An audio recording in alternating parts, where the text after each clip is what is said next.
feel like you don't have enough time in your day between homeschooling and nursing a baby and all the other things I had on my plate, I felt the exact same way until I found this simple method that I'm going to share with you. Hi, I'm Nancy Marie Peterson, and I've been mothering for about 27 years, and I've done parenting all different kinds of ways, and I've learned a lot. I've done a lot of things right, and I've done things not so right, and I want to share some of the things I've learned on this journey of motherhood. So when I think back to that time, and I had 6 kids, and I just had a newborn, I just felt like the day was suffocating me and I wasn't being productive. And I am an intentional mom. I love goals. I love all this stuff. But when you start having lots of babies and you're trying to juggle a lot, you kind of start, maybe if you're like me, you kind of get, I don't know, slambasted. I don't know what the right word would be, but we kind of missed the boat. So I had to back up and think, and I got a book, because if you know me at all, you know I'm a huge avid book reader. And so I got the book Managers of Their Day, and it's more like a workbook, and it walks you through how to time block and how to make the most of your day. So what I want to share with you, some simple tips of how to walk this out. So the first thing is prioritize. Now, you probably already heard of the rock scenario, where you put the rocks in the bowls, and the big rocks first and then the tinier rocks, and they all fit in. If you haven't, Google it, it's all over the internet.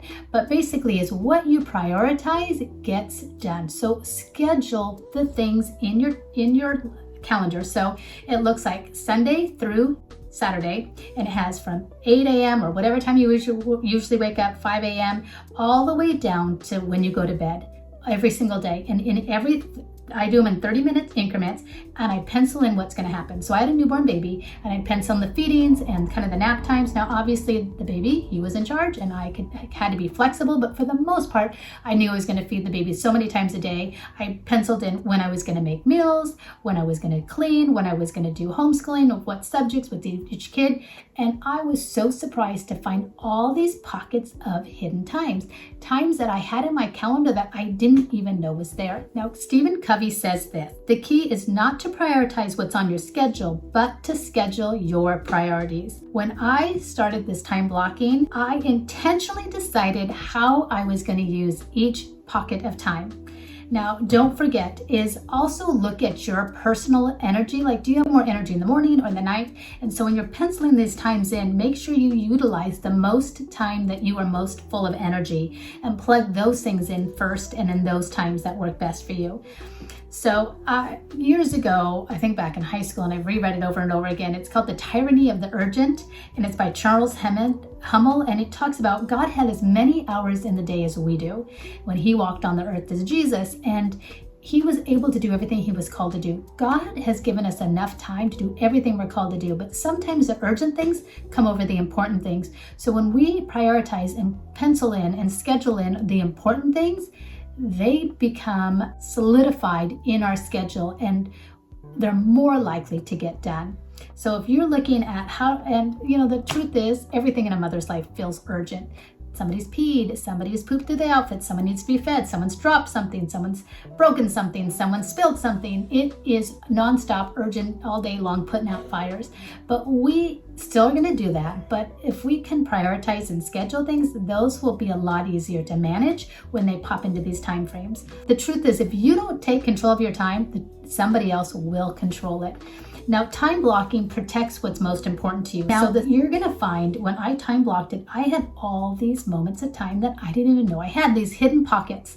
A side note is I would encourage you to batch things together, like meal plan on Mondays or Sundays or whatever days for the rest of the week. So I'm not doing that every day. I'm meal planning and prepping my food for the whole week, or I'm shopping on this one day for the rest of the 2 weeks.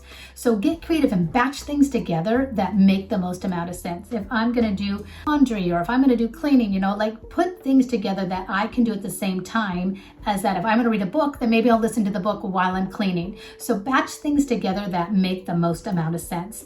Oh, I love this quote. It says, don't say you don't have enough time. You have exactly the same numbers of hours per day that were given to Helen Keller, Mother Teresa, and Albert Einstein. We have given enough hours to do everything God has called us to do. We don't need more time. We need to prioritize the time we already have. Craig Rochelle, he is my That is my favorite quote when it comes to time, because so true. Time is the most valuable gift you have, and time blocking isn't about being rigid. It's about having more freedom and more intentionality built within your day. Now let's do this. So let's take 5 minutes and block out your calendar and get a few things done and walk this out. So take a moment, try it out, see if it works for you like it did me. It made a way difference in my schedule as I walked it out. I could visually see where better pockets of time was and how I could spend my time more appropriately. I just want to say, as always, thanks for watching. I hope it was helpful. If it was, leave me a comment, like and share this so other moms can get this wisdom. And as always, stay intentional, and I will see you next time.